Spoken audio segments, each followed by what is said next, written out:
In this class we want to talk about the decision-making process and problem identification.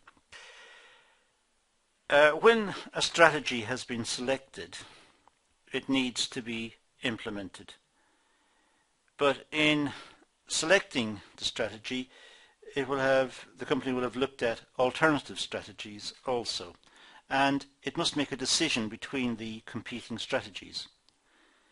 So it must look at decision making, and it must look at the problem identification, any problems associated with strategies, and how to look at the problems and how perhaps to reconcile the problems. So we're going to have this short class on problem identification, and we're going to look at, to start, the decision making process and decision criteria. How will the decision be made? In other words, what decision criteria will be used? Now, it's important to identify what the criteria will be. What is the key focus of management in making decisions? Is it to avoid risk, or to plunge in and take a risk and hope for much greater rewards? So what exactly are the criteria to be used?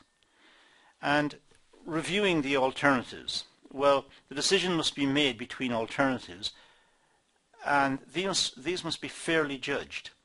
So looking at alternatives, there should not be bias in looking at the alternatives. They should be looked at honestly and considered on their merits.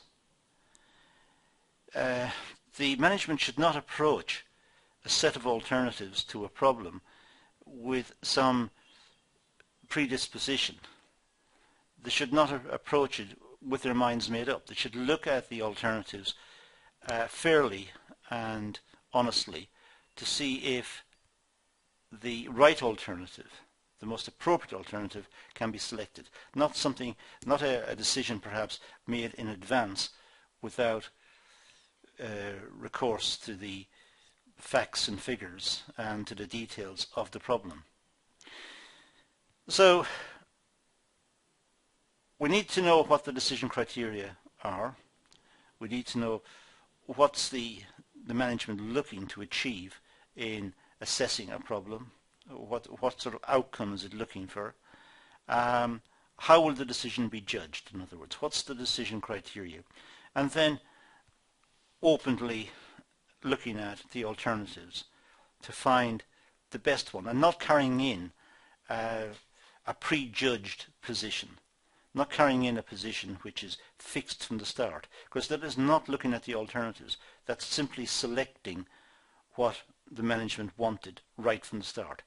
Looking at alternatives means looking at all of them openly to select the best one. So there should be clear identification of the problem. A solution cannot be determined unless there is a clear problem to be solved. The problem must be clearly stated, and for that matter the solutions, or the possible solutions, should also be clearly understood. If not, then the business is incurring more risk in selecting a solution, or a perceived solution, when all of its implications are not fully understood. So clear identification of the problem is important, and the problem should be stated in a way which makes it easy to understand. And there should be clear statement of the decision criteria. Return to the decision criteria and select the optimum solution for the problem. Having critically assessed the problem using all of the criteria that the management want to bear on the problem, all of the standards it wants to bring to bear. Should the company be aiming at higher profits, higher growth? Should it be trying to achieve an alternative objective like supporting an existing product? What are the distribution implications of the product, and so on? So having looked at all of the decision criteria, go back and select the best one.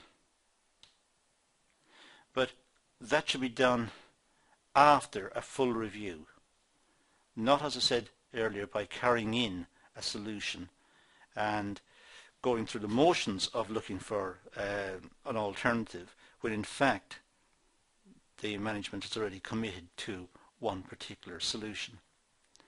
That's not an ideal way of working. Critically analyze the alternative solutions. This generates confidence in the selection of the solution.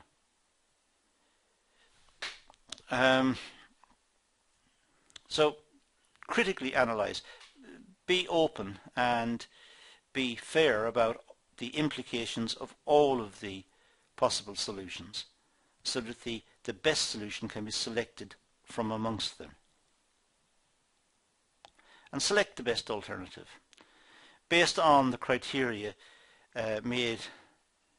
make the decision and select the alternative judged best to solve the problem.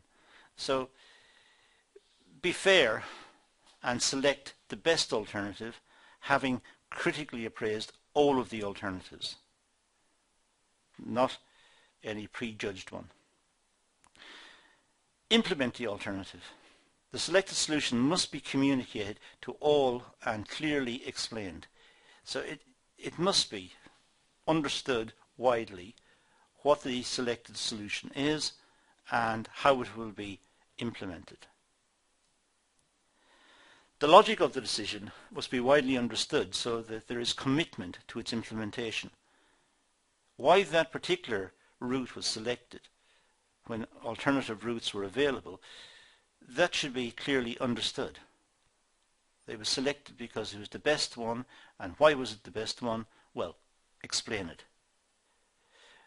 The explanation will engender commitment to its implementation. The workforce will try harder to implement it because it was logical, it was the best decision. Finally, critically evaluate the decision's effectiveness. Emotional attachment to a decision can be damaging. An unbiased appraisal is required when assessing the effectiveness of the decision. This is what I've been saying right throughout this session. If the management has a predisposition, if the management is committed to a certain solution, if it's committed from the start to that solution, then this whole exercise has been a waste of time. Selection of the best solution involves listing the alternatives, listing all of their implications, and selecting logically from amongst them according to some decision criteria. This set of criteria will specify what is the best solution. So the best solution should be selected by that criteria, and it should be done logically. And that is the best solution. The point that this class is making may seem obvious and straightforward, but often overlooked. We do it in our personal lives. We have a problem and we get in our minds what the solution should be, and we don't really sometimes look at all of the alternatives. Perhaps that's a convenience, perhaps looking at the alternatives involves time and resources, maybe travel and cost. But generally speaking, what we should do, if at all possible, is list all of the alternatives and decide clearly what we want. And then looking at the alternatives and knowing what we want, make a logical decision. And in some respects, it's as simple as that. So that's problem identification. It's really an overview of this, and this particular class overlaps with other classes. Indeed, it overlaps with other classes in other modules. But for the moment, that's all we need to say about this, so thank you for watching.